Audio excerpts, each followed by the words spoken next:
You can see the screen now. All right, so in the last lecture we discussed the work energy theorem, and we showed how the work done by a force in moving a particle from one point to another is equal to the change in its kinetic energy. And then we also showed it for a one-dimensional case as well as three-dimensional cases. And I also said that it works not just for point mass particles but also for systems of particles. We used it in a particular example also. And then I also said that the work energy theorem, in the work energy theorem, we can redefine it in terms of potential energies for particular kinds of forces. So then I distinguish between two kinds of forces, the conservative forces, non-conservative forces. And I said the non-conservative forces are those forces in which the work done is dependent on the path of motion, and not just the endpoints but the actual path of motion. So if a particle goes from point A to point B via different paths, then the total amount of work done in all these cases will be different. However, there are certain kinds of forces that we find in nature in which the work done as a particle goes from one point to another is independent of the path of motion, and such kind of forces are known as conservative forces. So under conservative forces, if a particle goes from point A to point B, it doesn't matter what path he follows, the work done is going to be the same. So it's independent of the path of motion and only dependent on the endpoints. Such kind of forces are known as conservative forces. So you have central forces, constant forces, and under central forces you have gravitation, spring mass, electrostatic forces, etc. And mathematically, without going into detail, I can state the following. This has been proved to you probably in the MP classes, that if such a case is there, that the force integration of a force is independent of the path but only dependent on the endpoints, then we can also show that for the closed path this kind of an integration will give you 0, and also that the curl of that kind of a force field is 0, and also such kind of a force field can be written as in the negative gradient of a potential energy. Potential energy is just the scalar number associated with this force field. It's negative because as the potential energy decreases, the direction of the force is given by the decrease in potential energy. So now for conservative forces only, we can rewrite the work energy theorem as the work done as a particle goes from point A to point B is equal to the negative change in the potential energy. And then I used the change in kinetic energy and the change in potential energy expression to show that the work done as a particle goes from point A to point B is the change in kinetic energy, and it's equal to the negative change in the potential energy. So if you apply both of these, you finally can show that on the left hand side you have KEA plus UA. So KEA plus UA is nothing but what we say as the total amount of kinetic and the potential energies at location A, and KEB plus UB is the total amount of kinetic and the potential energies at location B. So the left hand side expression contains nothing compared to the right of point B or positions of point B, and the right hand side expressions contains no information regarding point A. It simply means that this quantity is a constant. Okay, this is a quantity that is a constant of motion. So if I add up the kinetic energies and the potential energies of a particle which is traveling under the experience of a conservative force field, I can show that the sum of the kinetic energies and the potential energies is a constant of motion. So therefore, this expression is known as the total energy of the system. Let's suppose E, and E is a constant as a particle travels under conservative force fields. This is known as the conservation of mechanical energy. We can use this expression or this theorem in problems that contain forces which are conservative. So if forces are conservative, there is no change in the total mechanical energy of a particle as it goes from point A to point B. Doesn't matter what kind of path it is, doesn't matter where it is, the total amount of energy, which is nothing but the kinetic and the potential energies, is a constant. All right, so building upon this discussion, we are going to start today.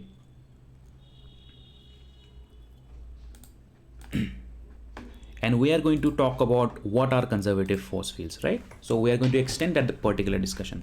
So I'm going to just keep the potential energy discussion to a little bit of a pause, and I'm going to say the conservative force fields कौन से होते हैं. I said that conservative force fields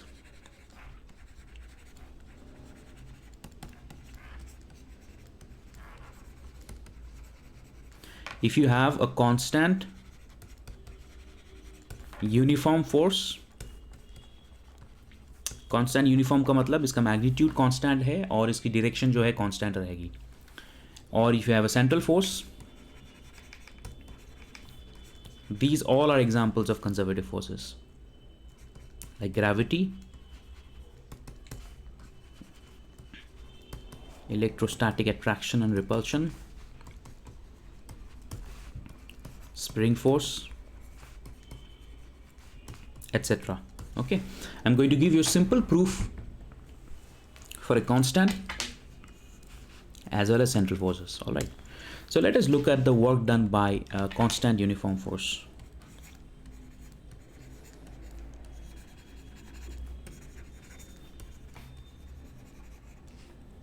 Recording has been started, so it is not started in MS Teams. You want me to do that in MS Teams also?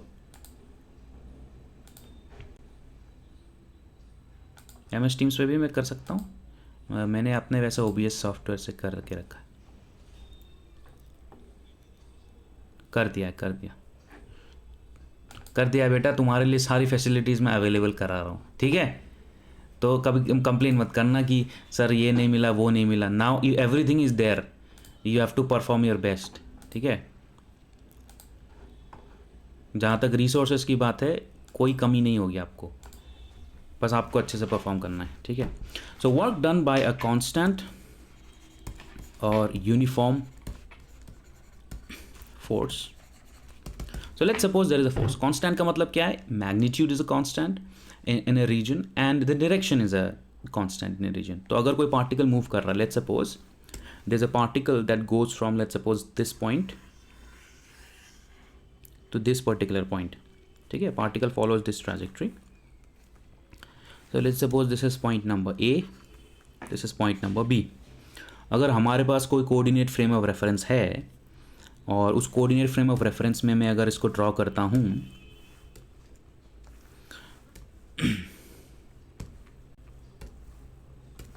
तो let's suppose this position vector of point number B is given by position vector R B and for A it is given by R A. So this is R A, this is R B. Okay, this is the origin from which I am measuring the position vectors. And let's suppose the force is let's suppose in some kind of a direction. इस direction में मान लेते force is here, force is here. इस point पे भी force इस तरह से लगता है. ठीक है, at every point in this entire trajectory the force is a constant. Its magnitude is constant, its direction is constant at every point.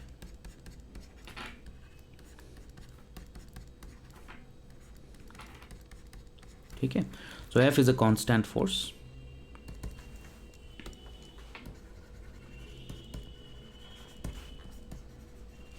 Constant magnitude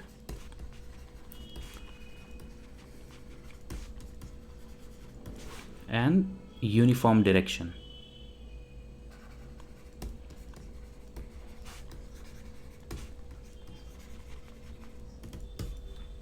मतलब कि जब पार्टिकल यहाँ पे था तो ये फोर्स एक्सपीरियंस कर रहा है इस डायरेक्शन में. जब पार्टिकल थोड़ी देर आगे यहाँ पहुँचा तो भी सेम ही फोर्स एक्सपीरियंस कर रहा है सेम डायरेक्शन में. जब पार्टिकल आगे पहुँचा तो भी सेम फोर्स एक्सपीरियंस कर रहा है. तो the particle is experiencing a force जिस फोर्स की मैग्नीट्यूड और डायरेक्शन जो है सेम है, doesn't matter where it is. तो लेट्स सपोज मैं एक आपको एग्जांपल देता हूँ. लेट्स सपोज एक इंक्लाइन प्लेन है. अगर कोई ऑब्जेक्ट है तो वो फोर्स क्या एक्सपीरियंस करेगा? mg एक्सपीरियंस करेगा. ये ऑब्जेक्ट जब थोड़ी देर आगे बढ़ जाता है तो फोर्स क्या एक्सपीरियंस करेगा? mg एक्सपीरियंस करेगा. जब ये थोड़ा सा आगे बढ़ जाता है तो फोर्स क्या एक्सपीरियंस करेगा? mg एक्सपीरियंस करेगा. तो वो constant force in the same direction experience कर रहा है इन द एंटायर ट्रैजेक्टरी. इसका ट्रैजेक्टरी जो है ऐसे होगा, तो हर एक पॉइंट पे वो सेम फोर्स एक्सपीरियंस करेगा. Yes, so it's the same thing. So the path क्या है मेरे को नहीं मालूम. Path is something, but at each point in its path, it is going to experience the same constant force in the same direction. That's what it means.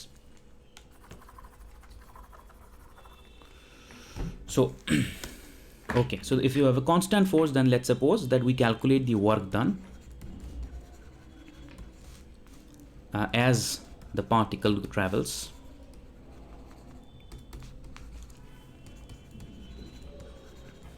from A to B. So W BA is equal to, you go from RA to RB along some kind of a trajectory under the experience of F dr. Alright, this is the expression for the work done. So this expression can be simplified. I write RA here, RB. The force is nothing but is equal to the magnitude and the direction. So let's suppose n cap signifies the direction of force. So if n cap signifies the direction of force, तो हम इसको लिख सकते हैं the force vector is nothing but the sum of it is the magnitude of force and the direction of the force. Okay, मैंने इसको separate कर दिया है. So now it can be written as the magnitude of force and the direction of force dot del r. ठीक है.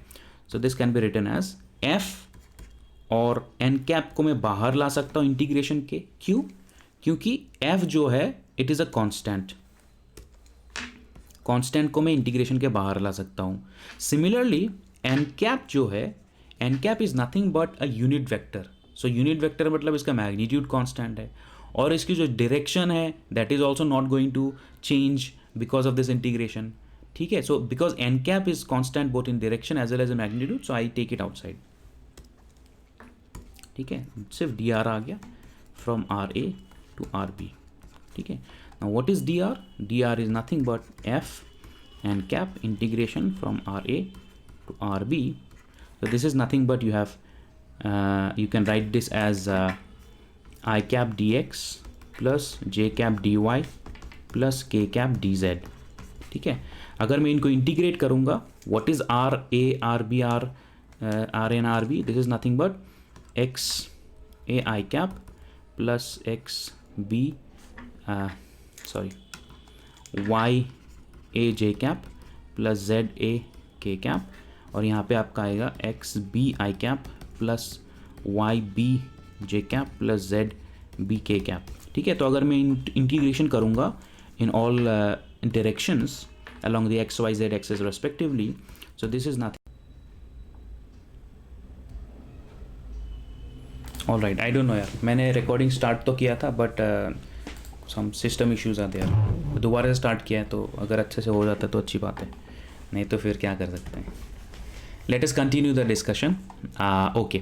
सो मैंने यहाँ तक आपको क्या दिखाया? ये दिखाया कि दो पर्टिकुलर एग्जाम्पल दिखाया. ये सब एग्जाम्स में पूछे जा सकते हैं. ठीक है. Demonstrate that a constant force is a conservative force. ठीक है. या फिर show that the work done under central forces is independent of the path. इस तरह के क्वेश्चन यूनिवर्सिटी एग्जाम में आ सकते हैं, आते ही हैं. तो these two are important points. Now so these are some examples of conservative forces. Now let me refocus our discussion onto the potential energy concept, because I want to spend some time today on potential energy. हमने last time potential energy को introduce किया था. We just introduced the concept of potential energy, but we want to get a little bit into detail in what potential energy is and what can we do about it.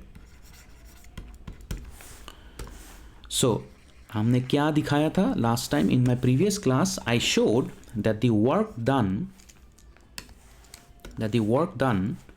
under the experience of some kind of a conservative forces, okay, this is a conservative force, as the particle goes from one point to another, depends on some mathematical function of the position.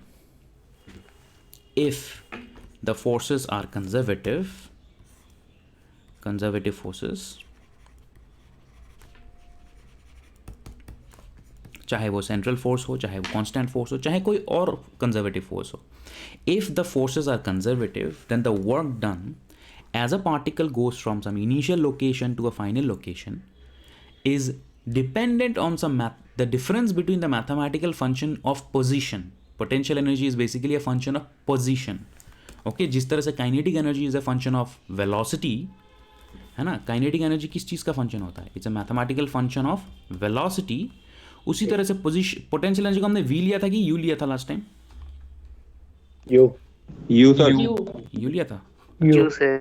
चलो फिर you ही लेते हैं. You लिया था. हाँ. तो जिस तरह से kinetic energy is a mathematical function of velocities, potential energy is a mathematical function of positions. Okay, now this is not force, this is just a mathematical function of position. So we said that some function of RB minus some function of RA, जिसको हमने बोला था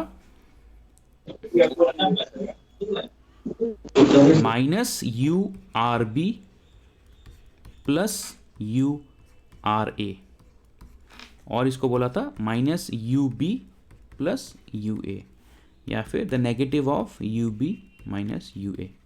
Okay, so the potential energy is basically a function of position in the same way kinetic energy is a function of velocity. So for example, अगर आप कोई object जो है ball किसी बिल्डिंग के ऊपर रखते हैं जिसका हाइट h है, तो इसकी पोटेंशियल एनर्जी कितनी होती है? mgh. तो फिर ये किसके ऊपर डिपेंड करता है? हाइट के ऊपर डिपेंड करता है ना, डिस्टेंसेस के ऊपर डिपेंड करता है.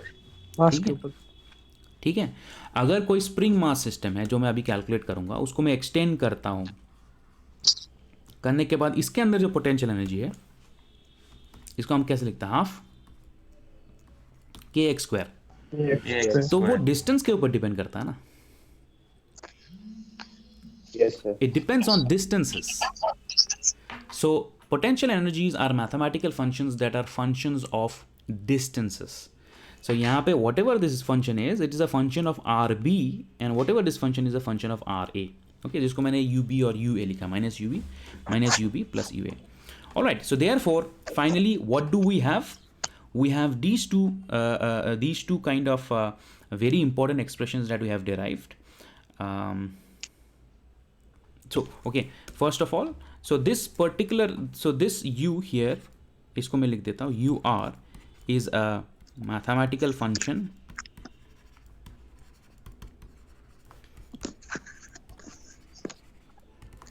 of position, also known as potential energy function. Potential energy function. ठीक है. So concluding, before we do some problems, the work done as a particle goes from a point to another point under the experience of a force is equal to the change in the kinetic energy between the initial and the final points, and is equal to the negative of the change in the potential energy for conservative forces. So this is only true for conservative forces. All right.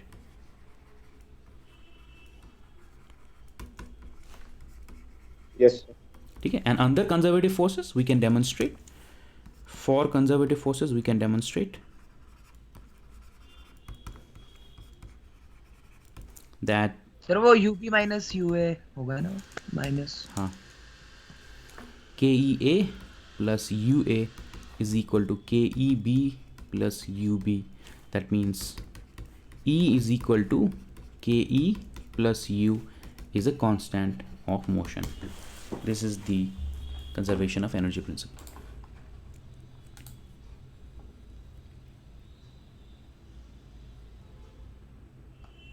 All right, any questions here?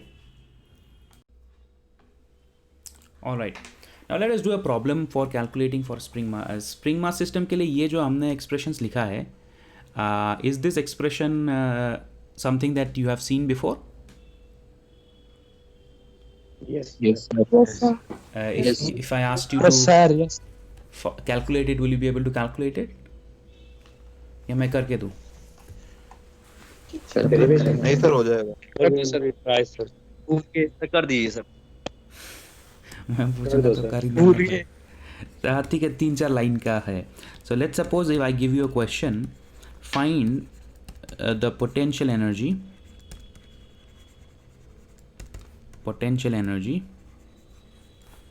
of spring force.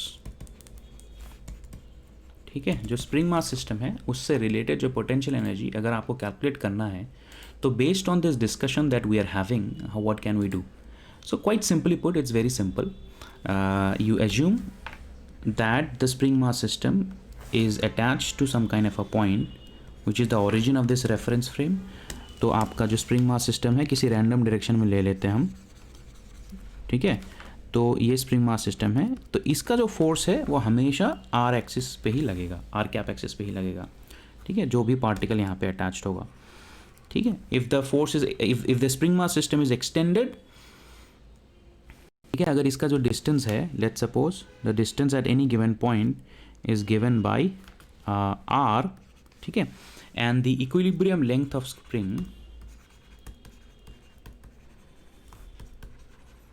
equilibrium length of spring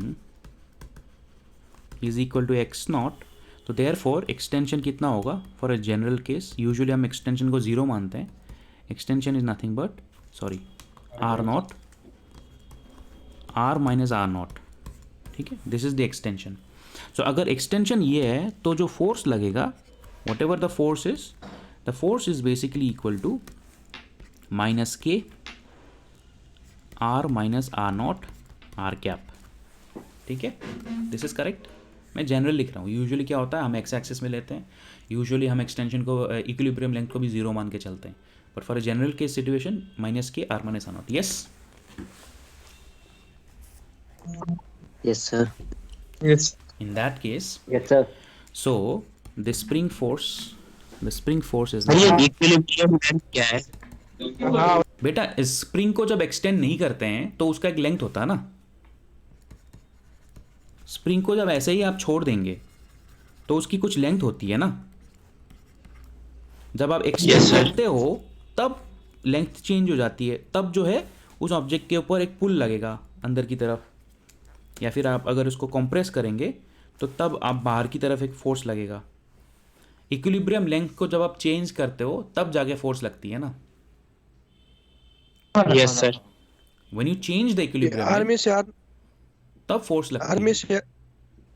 में से are note minus किसी के sir? Pardon, फिर से repeat कीजिए, question क्या है? Are में से आर नोट ये सब्ट्रैक्शन कैसे हो सर? हाँ, दोनों सिचुएशंस पॉसिबल है ना। अगर लेट्स सपोज, चलो मैं दोनों सिचुएशन बता देता हूँ। आपका है ओरिजिनल जो स्प्रिंग है वो ये है, ठीक है, तो दो चीज़ें हो सकती हैं, या तो इसको स्प्रिंग को मैं खींच दूँ, या तो मैं स्प्रिंग को कंप्रेस कर दूँ, ठीक है। तो ये जो है आपका डिस्टेंस हो गया आर नॉट, ये जो है आपका डिस्टेंस हो गया आर फॉर कंप्रेशन, ये आपका डिस्टेंस हो गया R for expansion, R for compression. तो यहाँ पे जो है कितना ज़्यादा एक्सपेंशन हुआ है, आर माइनस आर नॉट, ठीक है। तो स्प्रिंग फोर्स कितना हो गया इस केस में? इस केस में स्प्रिंग फोर्स किस तरफ लगेगा? अंदर की तरफ लगेगा, ठीक है। F is equal to minus के आर माइनस आर नॉट, ठीक है। और यहाँ पे कितना ज़्यादा आपका डिफरेंस हो गया, यहाँ पे ये कंप्रेशन कितना हुआ, कंप्रेशन कितना हुआ? R naught minus R. R naught minus R. तो इसमें अगर मैं फोर्स लगाऊंगा, जो फोर्स होगा वो किस तरफ लगेगा? वो उल्टी डायरेक्शन में लगेगा, इस तरफ लगेगा। तो यहाँ पे जो फोर्स होगा that force is equal to K R naught minus R, जिसको हम लिख सकते हैं माइनस के आर माइनस आर नॉट। यहाँ पे मैंने माइनस क्यों लगाया? क्योंकि ये ऑपोजिट डायरेक्शन में है फोर्स आर कैप के, है कि नहीं? यस। और यहाँ पे माइनस क्यों नहीं लगाया? क्योंकि ये दूसरे डायरेक्शन में है। तो दोनों फोर्सेस को मैं इस एक्सप्रेशन से कंबाइन कर सकता हूं ना। Yes sir, yes sir. दोनों की मीनिंग सेम ही रहेगी, कंप्रेशन के लिए भी सेम मीनिंग है और एक्सपेंशन के लिए भी सेम मीनिंग है। Yes yes sir, yes. Alright, yes. ठीक है। So okay, so spring force is just equal to minus K r minus r naught. So this basically tells us that okay, for compression and expansion both the force is exactly the same expression. So work done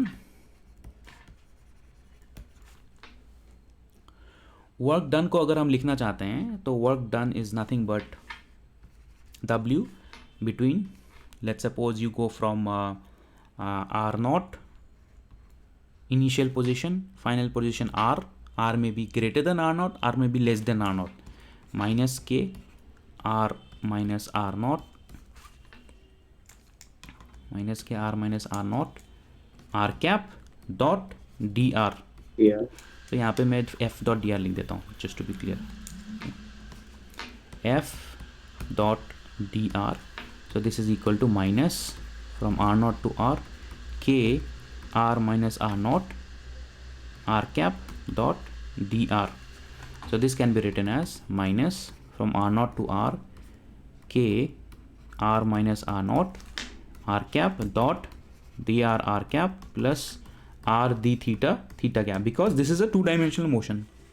In fact, it is actually a one-dimensional motion, but I'm just writing it in terms of a plane, so therefore I'm writing it here. So this is nothing but from R naught to R K R minus R naught. तो बचा ये दूसरा term तो vanish हो गया. So दूसरा term अगर vanish हो गया तो here the work done is nothing but equal to UR minus u r naught. Yes, ये जो आपका वर्क डन है this is equal to u r minus u r naught. R naught यहाँ पे लिखा है, तो this is equal to minus k from r to r naught r minus are naught d are.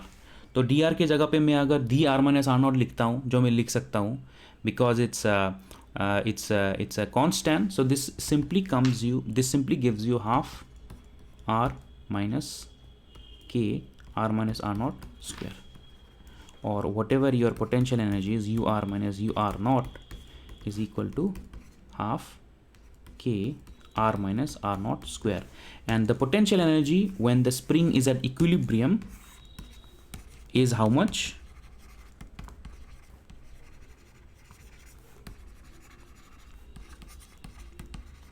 When spring is in equilibrium is how much? 0. 0. So this is equal to 0. Therefore, the general expression for potential energy at R is half K R minus R naught square. So in previous, what we have done after that R naught to R, second line. Here? After second line, yes sir. But the limits are R to R. R not. अच्छा sorry, R naught to R. Yeah. This is R naught to R. Minus भी हट गया. क्या चीज़? Minus भी हट गया. वो solve करा ना. ये आप अगर डी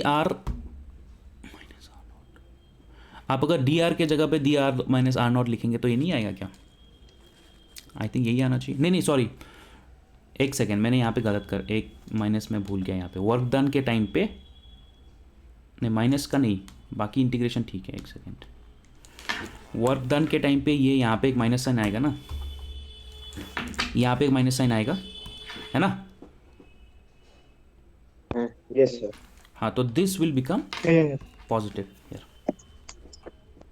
ठीक है, क्योंकि ये U A W for R naught to R is equal to negative of U from R naught to R. ठीक है, हाँ अब ठीक है. Alright, so this is the potential energy for a spring mass system, and you can also calculate the potential energies for various others. So let's suppose pendulum के लिए भी we will calculate. Now before I give you a particular discussion on what sort of analysis we can do about a mechanical system from the understanding of potential energy, last time I said what is the relationship between force, because हमें potential energy से हम क्या find out कर सकते हैं? हम बहुत सारी चीज़ें find out कर सकते हैं, but उसके लिए we need a particular expression which is the relationship between force and energy, force and potential energy.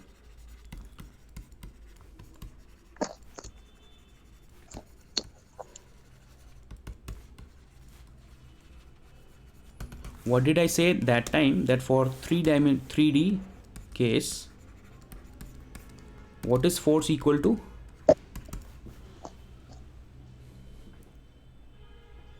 Force is equal to what? Minus del U use किया था ना, माइनस डेल यू यूज किया था ना. Yes. हाँ, for 1D case we can say F is equal to minus du by, let's suppose, dx if motion is along x axis.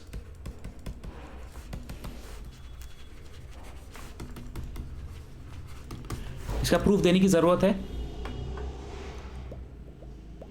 Proof देने की आता है जरूरत एग्जाम में? मे बी इट मे कम. चलो फिर दे ही देता हूँ. 1 डायमेंशनल केस के लिए मैं प्रूफ देता हूँ. 3 डायमेंशनल के लिए तो आपके पास एमपी में प्रूफ होगा. So for conservative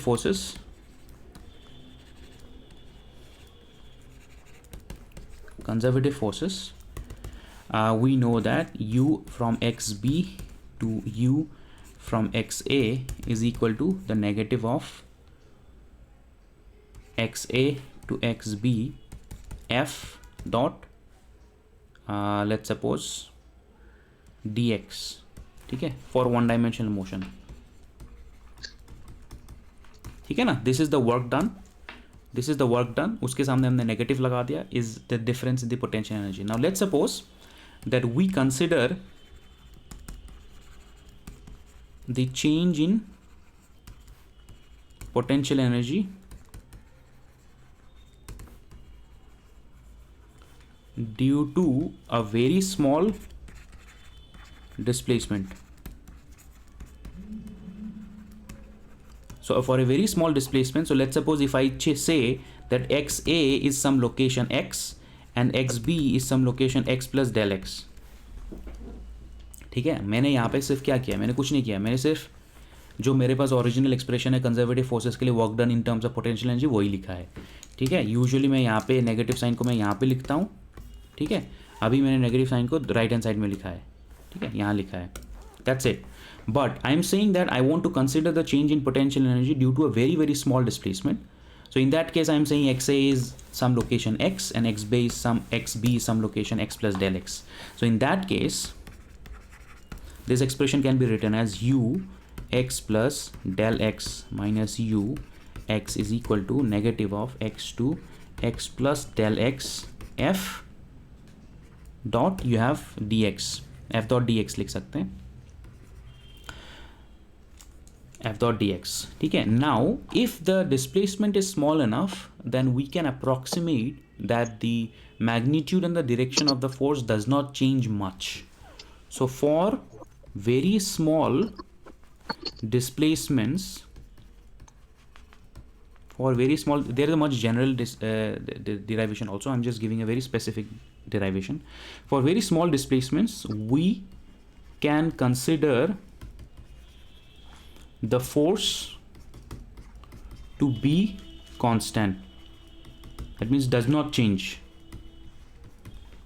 Okay, for extremely small displacement we take such a small displacement that the force remains a constant.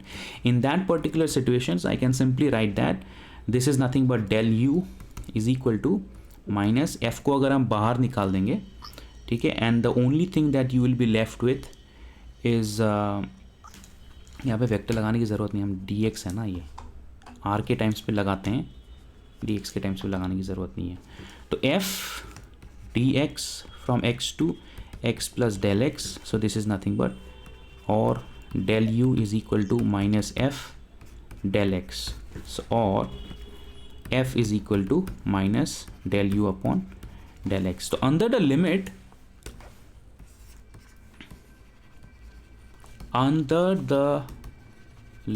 of infinitesimal displacements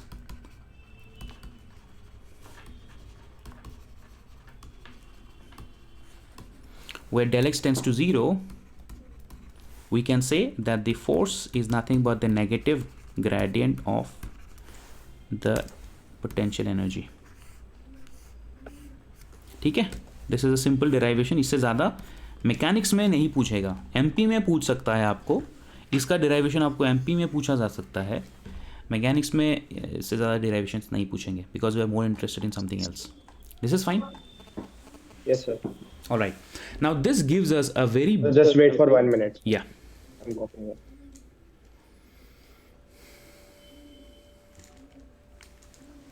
This gives us a very very important expression for analyzing motion. It will give us a different approach. ठीक है, हम starting से क्या कर रहे हैं अभी तक कि मैं न्यूटन सेकेंड लॉ आपको बता दिया और न्यूटन सेकेंड लॉ से हज़ारों क्वेश्चन सॉल्व किए जा सकते हैं. हाउएवर उसके बाद में वर्क एनर्जी थ्योरम पे आया. क्यों? Because I wanted to demonstrate that there is another approach which exists जहाँ पे न्यूटन सेकेंड लॉ को बिना यूज़ किए हम वर्क एनर्जी थ्योरम के कॉन्सेप्ट को यूज़ करके भी प्रॉब्लम सॉल्विंग कर सकते हैं. Now we have stumbled upon a very important tool, and I will show you how using this expression we can analyze just by looking at the variation of potential energy. We can make a large number of conclusions about the nature of motion. कोई object का अगर हमें potential energy function मालूम है तो उसको analyse करके हम उस ऑब्जेक्ट के मोशन के बारे में बहुत सारी चीज़ें बता सकते हैं without even solving the work energy theorem, without solving Newton's second law. We can tell a large number of things about the nature of motion if we just know the potential energy function associated with some kind of a conservative force field. Yes, sir. Right. ठीक है, तो continue करें. Yes. Okay, let's continue.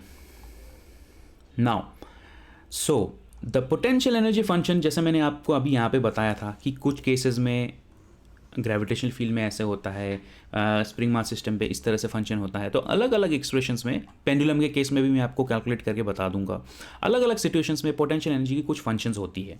So if we look at the variation of potential energy for one dimensional motion with respect to the distances, let us look at it graphically.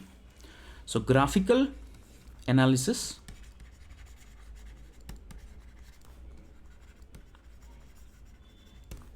of the variation of potential energy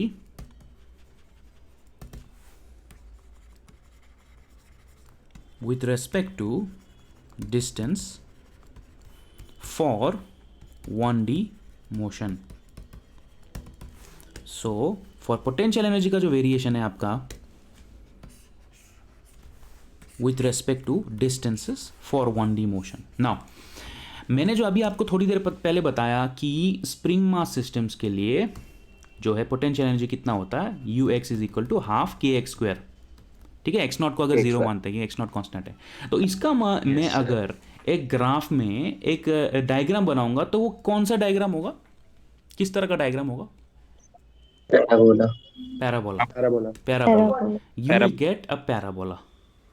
ठीक है, थोड़ी देर मैं भी इन today's class और in the next class I will demonstrate to you. Let's suppose for pendulum. Pendulum के case में अगर मैं ग्राफ बनाता हूँ तो पेंडुलम के केस में भी मेरा इस तरह का ग्राफ आता है. तो अलग अलग सिचुएशंस में जहाँ पे अलग अलग फोर्सेस इन्वॉल्व होते हैं, I can, if the forces are conservative, I can come up with the mathematical function for the potential energy and then I can graphically represent that potential energy with respect to distances. ठीक है, now examples में बाद में आऊँगा. I want to do some analysis. I want to do some analysis of, let's suppose कोई potential energy function है with respect to distances. तो I want to do some analysis and come up with some conclusions that are going to be very very helpful for various situations. This, what I'm going to discuss is going to be extremely helpful not just in graduation but also in post graduation and in various competitive exams also. So इसको थोड़ा सा आप ध्यान से सुनिएगा.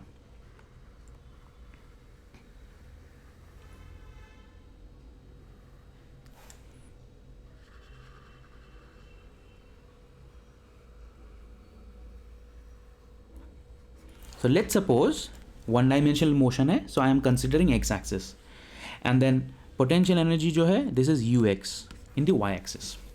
So I am not taking a specific example. I am saying that let's suppose that there is some kind of a potential energy function like this. Fine. एक random सा मैंने ग्राफ ले लिया. This is a graph for the potential energy function for some random example. Yeah, potential energy function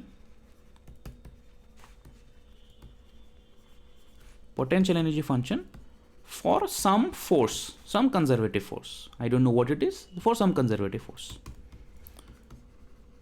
Okay, now जब हम graphical analysis करते हैं, then questions can be different kinds of questions. You can have questions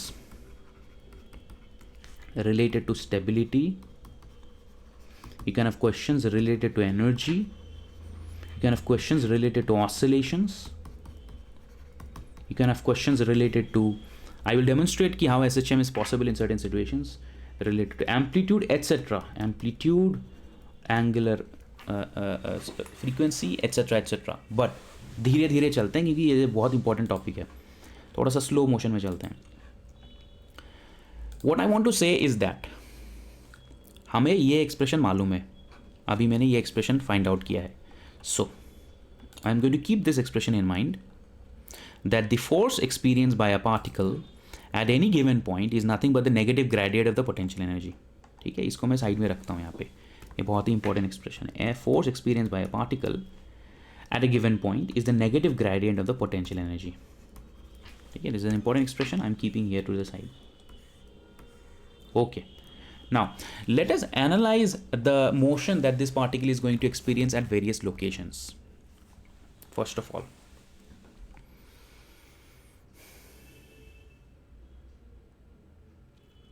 okay, now before I begin, let us do a sideways थोड़ा सा mathematical एक वो मैं आपसे पूछता हूँ.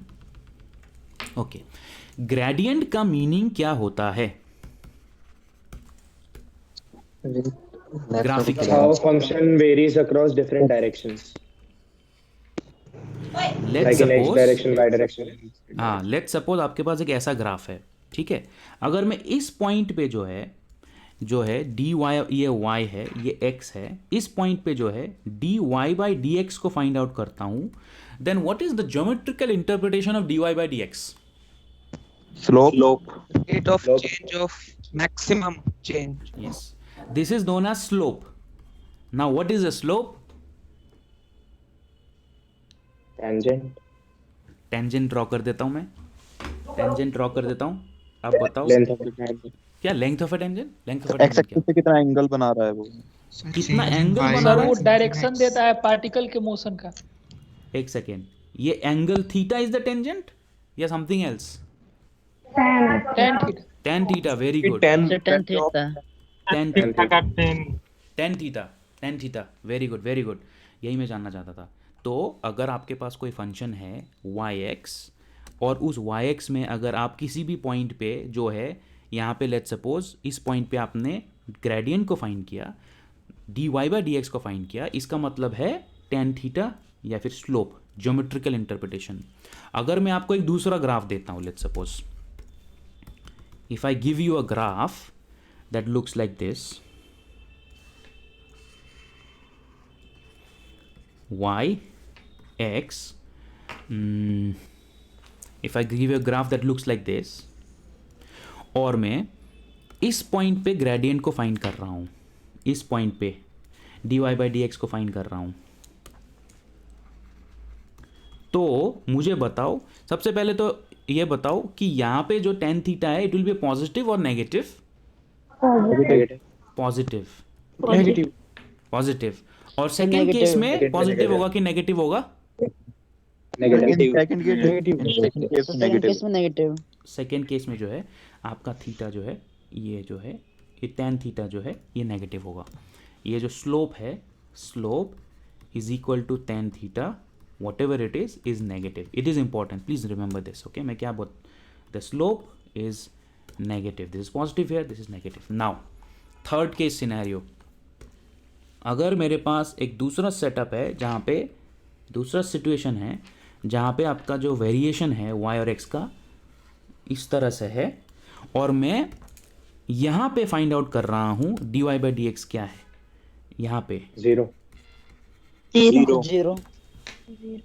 यहाँ पे zero. Are you sure? Yes, sir. Alright, yes sir. Alright, very good very good. Because y parallel is to X constant. Axis. Very good. So this Y tan is theta, constant, so dy by dx. yes, this is equal to 0. So these are the situations we want to be analyzing. अगर आपका slope ऊपर की तरफ है तो आपका होगा gradient positive. आपका अगर स्लोप नीचे की तरफ है आपका होगा ग्रेडियंट नेगेटिव. Negative. आपका अगर टेंजेंट एक्स एक्सिस के पैरेलल है आपका ग्रेडियंट होगा 0. Zero. ये समझ में आ गया या इसमें किसी को कोई डाउट है तो बताओ. सर मतलब जब tan थीटा पॉजिटिव होगा, जब ग्रेडियंट भी पॉजिटिव होगा, जब tan थीटा नेगेटिव होगा तो ग्रेडियंट भी नेगेटिव होगा. हाँ, ओके ग्रेडियंट का मतलब ही स्लोप होता है ना,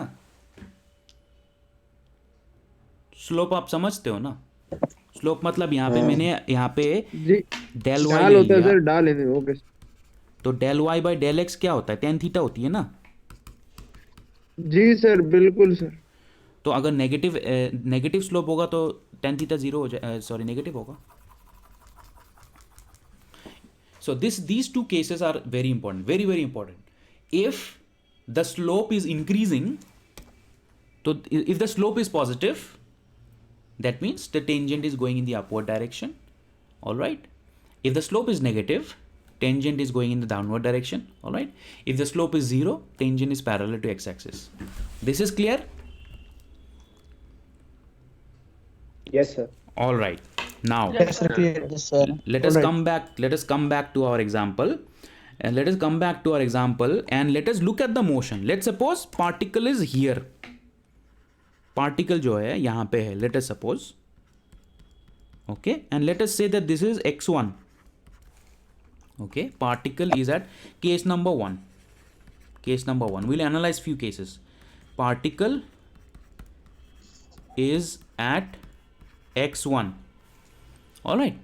So if particle is at x1, can you tell me what is the force experienced by the particle?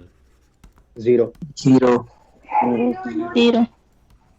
because gradient is 0. Very good. Very good. So if I try to find out, if I try to use f is equal to minus du by dx, then at x is equal to x1, this is equal to 0. Right? The gradient is, this is the, at this particular point, the force is equal to 0. Is anyone having a doubt with this statement? That at x is equal to x1, force is equal to 0.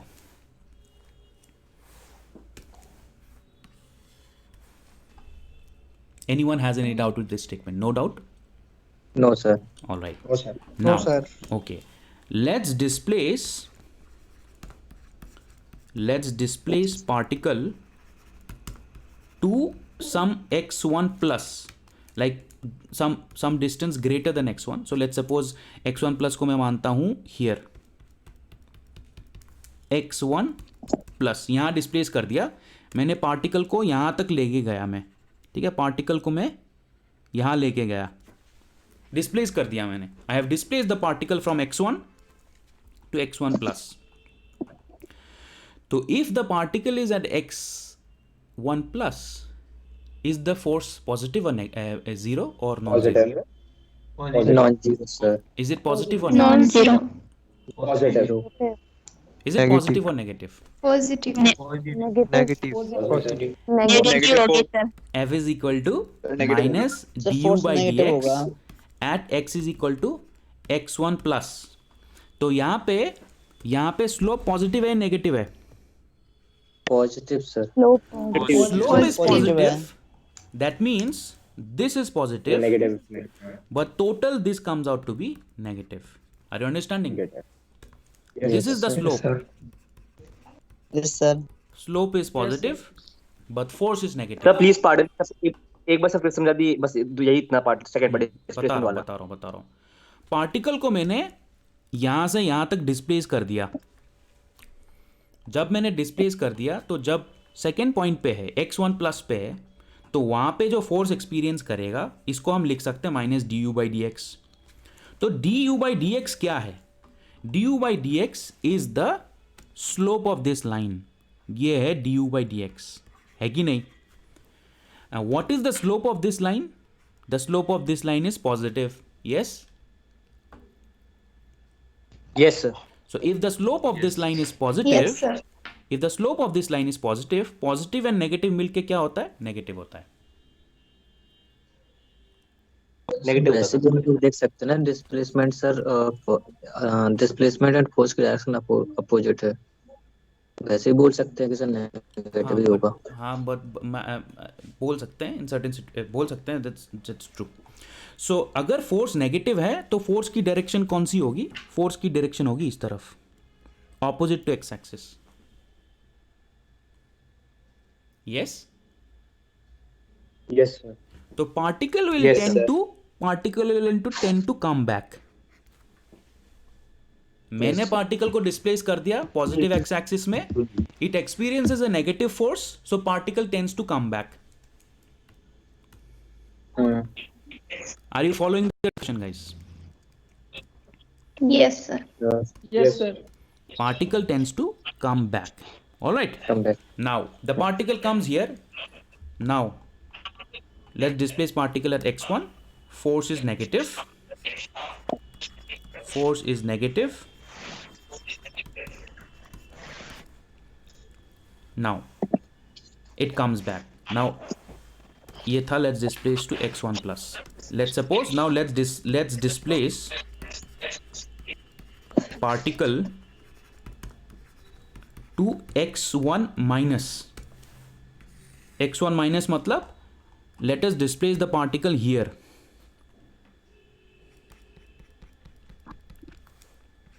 x1 minus particle को मैं यहां से यहां लेके आता हूं. ठीक है, I bring the particle here. If I bring the particle here, okay, if I bring the particle here, then would the force be positive or negative? Positive. Positive. Positive. Negative. Positive. Positive. Positive होगी. F is equal to minus du by dx. Negative. at x is equal to x1 minus. This is true or not? Negative. Yes, sir. अच्छा, negative कितने लोगों को लगता है? Raise your hands. Negative. Positive.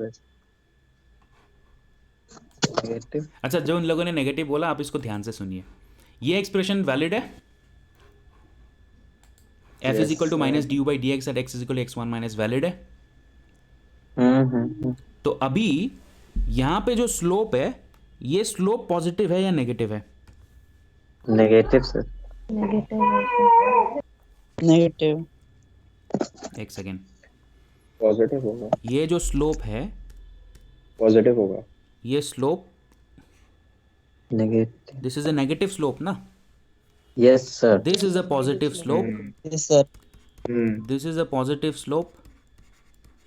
This is a negative slope. Yes. Are you understanding? Yes, sir. So if this is a negative slope, तो आपका ये negative है और यहाँ पे एक नेगेटिव टर्म है. दोनों मिलके फोर्स क्या होगा? Positive. पॉजिटिव हो जाएगा. Are you understanding? सर दोनों मिल के मतलब क्या कह रहे हैं, समझे नहीं हम. ये दोनों मिल के क्या कह रहे हैं आप? Science. अरे नेगेटिव टाइम्स नेगेटिव क्या होता है यार? -1 into -1 1 हो जाएगा ना. ओके, ये -1 into. अरे यार मैं -10 लिखूंगा तो क्या होगा? 10 हो जाएगा ना. वो तो पॉजिटिव हो गया ना फिर. Yes, sir. है ना. तो आगे इसका मतलब जो फोर्स यहां लग रही है, it is in the positive X axis. Yes. तो पार्टिकल जो है, it will come back. Are you understanding what's happening? जी सर. मैं इसको दोबारा से रिपीट कर देता हूं स्टेप बाय स्टेप. इसको ध्यान से सुनिए. जब पार्टिकल x1 लोकेशन पे था, तो यहां पे जो है ग्रेडियंट 0 है, तो देयरफॉर फोर्स इज ऑल्सो 0. मतलब particle experiences no force. Particle experiences no force. इसको हम कह सकते हैं एज अ लोकल मिनिमा.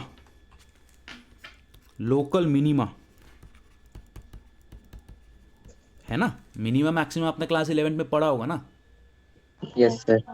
तो लोकल मिनिमा पे, Yes, sir. Particle experiences no force. No force. No force. Now particle को जब हम पॉजिटिव x1 प्लस में डिस्प्लेस कर देते हैं, तो यहां पे जो है gradient of the potential energy is positive. Therefore this is positive, तो फोर्स इज नेगेटिव. तो फोर्स नेगेटिव होने का मतलब है it is acting in the negative x axis towards the negative direction. ठीक है. सो नाउ सेकेंड सिचुएशन में हम फोर्स को जो है x1 माइनस में डिस्प्लेस कर देते हैं, जो कि यहां पे, और यहां पे पोटेंशियल एनर्जी फंक्शन की जो स्लोप है वो नेगेटिव है. This is negative slope, slope is negative. अगर स्लोप नेगेटिव हुआ तो नेगेटिव नेगेटिव फोर्स हो गया आपका positive, so force is positive. तो फोर्स पॉजिटिव होने का मतलब है कि फोर्स जो है आपका पॉजिटिव एक्स एक्सिस में एक्ट करेगा, मतलब फोर्स का काम है उसको पॉजिटिव एक्स एक्सिस में डिस्प्लेस करना। पॉजिटिव फोर्स मतलब क्या है? Force acting in the positive X axis. Negative force का मतलब क्या है? Force acting in the negative x axis, बस और कुछ नहीं। तो इसका मतलब पार्टिकल जब राइट की तरफ जाएगा तो ऑटोमेटिकली उसके ऊपर फोर्स लगेगी जो लेफ्ट की तरफ ले आएगा, और पार्टिकल अगर लेफ्ट की तरफ जाएगा तो ऑटोमेटिक उसके ऊपर एक फोर्स लगेगी जो राइट की तरफ चला जाएगा। तो यही तो होता है पेंडुलम में, आप इसको राइट हैंड साइड में डिस्प्लेस करो तो नेगेटिव लेफ्ट नीचे चला जाता है, फिर काइनेटिक एनर्जी वजह से ये लेफ्ट हैंड साइड में जाता है लेकिन थोड़ी देर बाद फिर से नीचे आता है। स्प्रिंग मास सिस्टम में भी यही होता है, स्प्रिंग कम एक्सपैंड करते हो, पहले एक्सपैंड होकर फिर कॉन्ट्रैक्ट करता है बिकॉज ऑफ द फोर्स, फिर ज़्यादा कंप्रेशन होता है तो फिर it again start expanding and these oscillations happen. So around a minima the particle is always confined. Particle को डिस्प्लेस करेंगे ना तो उसी में वो पार्टिकल घूमता रहेगा। अगर पार्टिकल आगे की तरफ जाएगा, पॉजिटिव एक्स एक्सिस में जाएगा तो नेगेटिव फोर्स लगेगा, अगर पार्टिकल नेगेटिव एक्सिस में जाएगा तो पॉजिटिव फोर्स लगेगा। तो यहाँ पे नेगेटिव फोर्स और यहाँ पे positive force. Are you understanding this? जी सर। यस समझ Yes, sir. Yes, sir. Okay, so this brings into question the ideas of stability. ठीक है, Yes. therefore this brings into question the ideas of stability.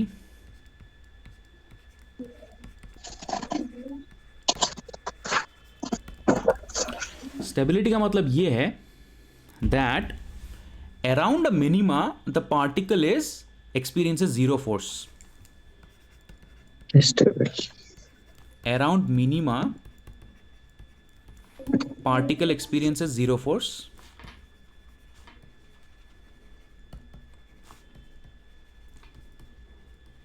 ठीक है, and no matter you displace it in a positive direction or in a negative direction, it always comes back to its original minima. The force is always directed against the displacement.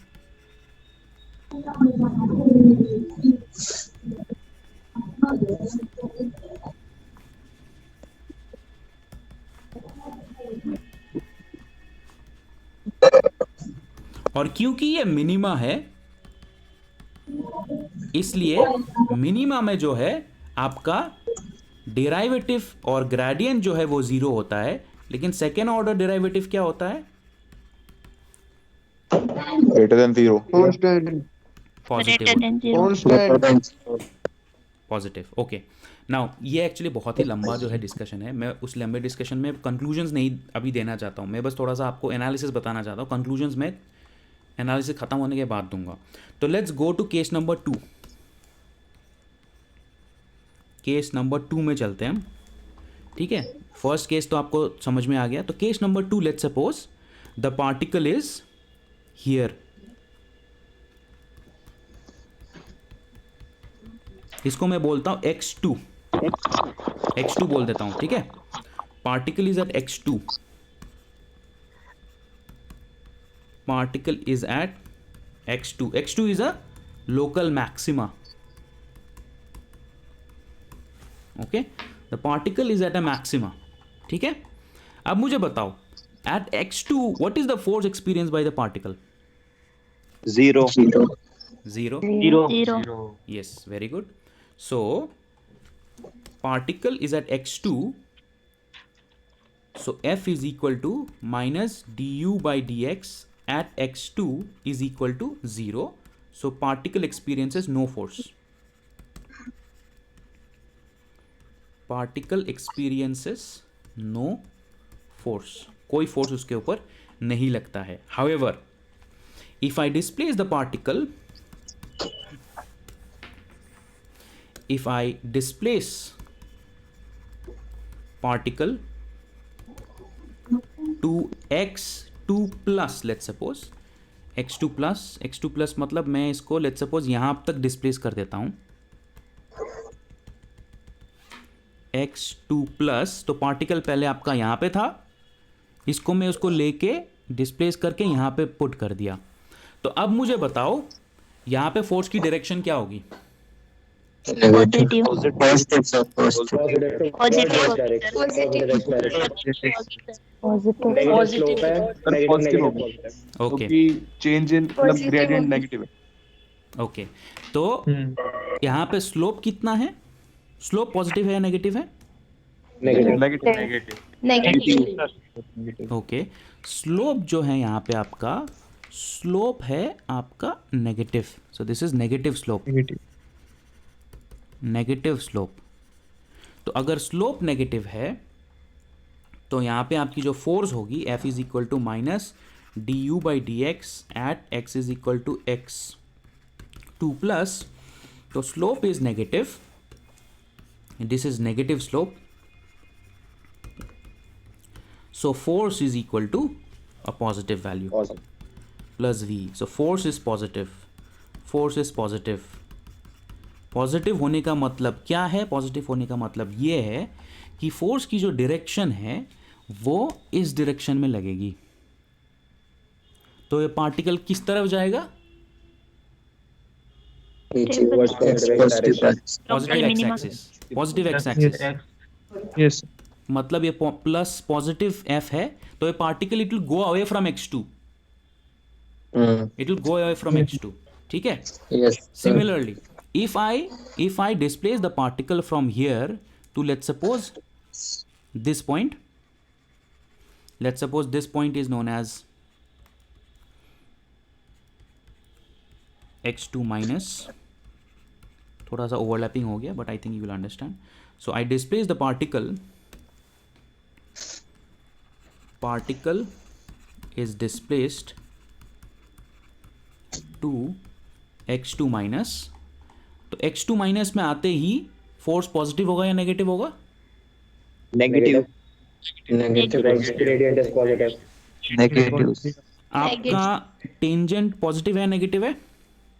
Positive sir, positive slope यहाँ पे, तो अगर positive slope है तो यहाँ पे जो है आपका फोर्स है F is equal to minus d u by D x at x is equal to x two minus, this is positive slope, so this is a positive slope। Positive slope होने का मतलब है that this is equal to negative, negative, so negative force, negative force, so negative force होने का मतलब ये है that the force will be directed, the force will be directed in this direction, negative negative so negative force, okay, so this is a negative force, negative force मतलब particle किधर जाएगा? Minus x direction, negative minus i minus i direction में जाएगा, ठीक है? तो इसको मैं यहाँ से हटा देता हूँ, ये कंफ्यूज कर सकता है ना ओवरलैप होके।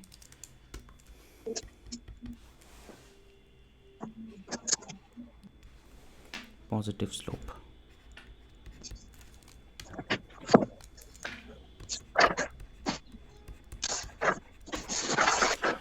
so therefore if the particle experiences a displacement in the positive axis, particle will start moving in the positive axis।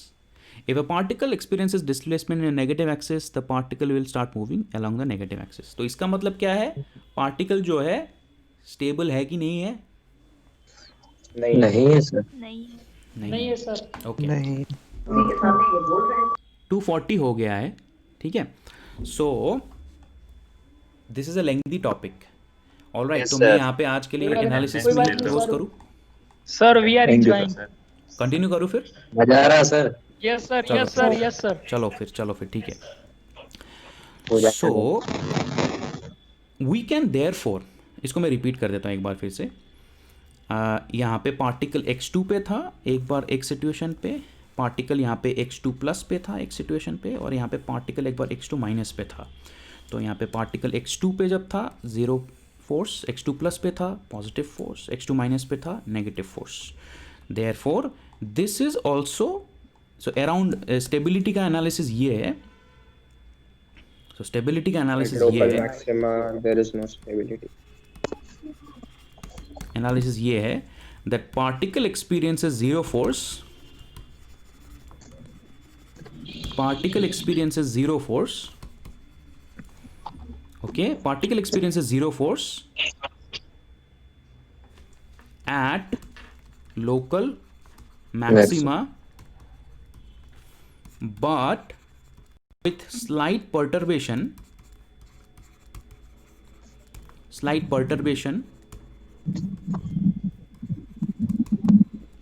particle is displaced from maxima in either direction. मतलब थोड़ा सा भी perturbation लगता है तो force will be acting away from the maxima. All right, so this is known as a maxima. सब perturbation क्या? Perturbation मतलब डिस्प्लेसमेंट, थोड़ा सा अगर आप उसको हिला देंगे तो वो गिर जाएगा. जैसे कॉइन होता है ना, कॉइन को अपने सरफेस पे रख दिया तो किसी तरह से उसको अपने वर्टिकली कर दिया, पर थोड़ा सा आप उसको डिस्प्लेस कर देंगे तो गिर जाएगा किसी एक डायरेक्शन में. तो थोड़ा सा अगर पर्टर्बेशन इधर हो जाता है, थोड़ा सा आप इधर इस तरफ अगर थोड़ा सा आप पर्टर्ब कर देते तो पूरी तरह यहीं चला इस तरफ जाएगा, या फिर थोड़ा सा इधर पर्टर्ब करेंगे तो इस तरफ ही चला जाएगा. सो स्लाइटली डिस्टर्बेंस अगर आप क्रिएट करते हैं from the maxima, then the particle will go in either direction, either positive और नेगेटिव एक्सिस. सो मैक्सिमा के केस में जो है यहाँ पे हम लिख सकते हैं that at a maxima your du by dx is equal to 0, but d2u by dx2 is equal to negative. Now based on this, let me now therefore distinguish a particular situation for you. So the particular situation is that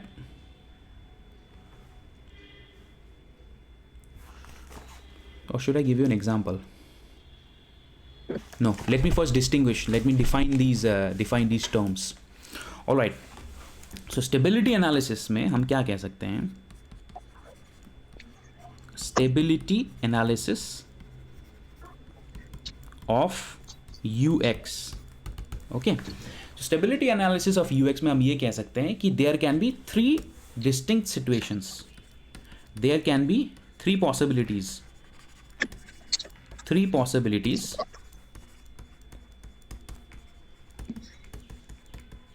Okay, there can be three possibilities for du upon dx is equal to 0. So when du upon dx is equal to 0 at x is equal to x naught, then x naught is known as point of equilibrium. Okay, जिस भी point पे gradient of the potential energy is 0, then that point is known as a point of equilibrium. However, there can be three distinct situations. One is known as stable equilibrium. Yes, sir. One is known as unstable equilibrium.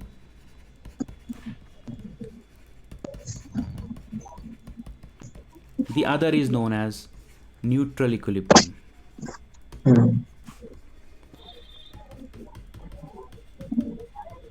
अगर कोई particle का potential energy का gradient 0 होता है at a given point, then that is a point representing stable equilibrium. But to be a stable equilibrium, the second order must be equal to positive. And in that kind of a situation, जो आपका force होगा और जो आपका potential energy diagram होगा, it may look something like this. Okay, at this particular location. ठीक है, and this kind of a situation, particle always tends to come back to its equilibrium point. Particle always tends to come back to its equilibrium point. In the case of unstable equilibrium, du upon dx is 0, but d2u upon dx2 is negative. So the nature of the graphical representation of the potential may look something like this, so that at this particular location, the particle once displaced will experience a force away from equilibrium point.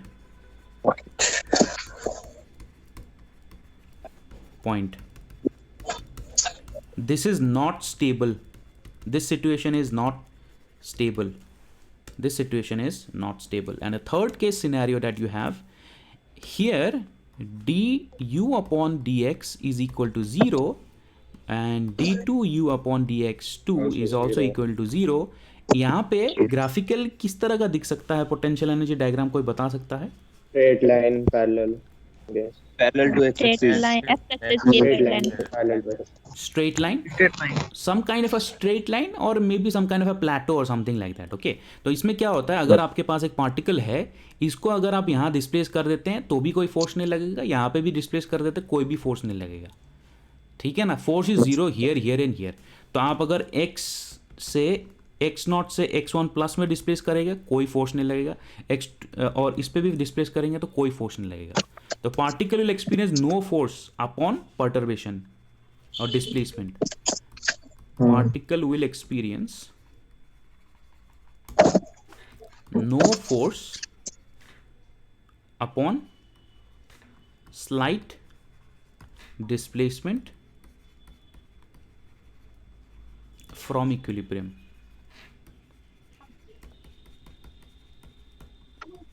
Okay तो यहां पे conclusions क्या है? यहां पे conclusions ये है कि यहां पे तो डिस्प्लेसमेंट में नो मोशन, यहां पे डिस्प्लेसमेंट में motion away from equilibrium. Yes. और फर्स्ट केस में क्या होगा बताओ? Oscillations. Motion towards oscillation. Oscillations. Third case में डिस्प्लेस करते हैं अपॉन डिस्प्लेसमेंट,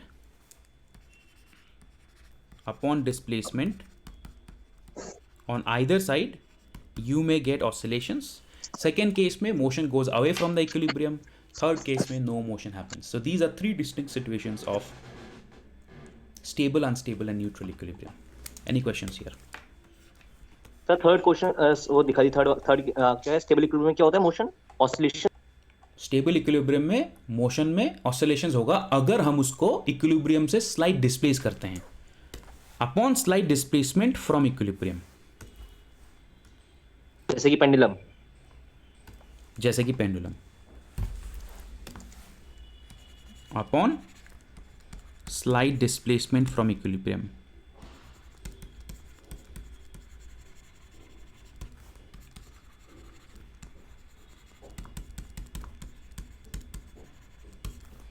ठीक है, बताओ. Any questions here? No, sir. No, sir. Sir, अब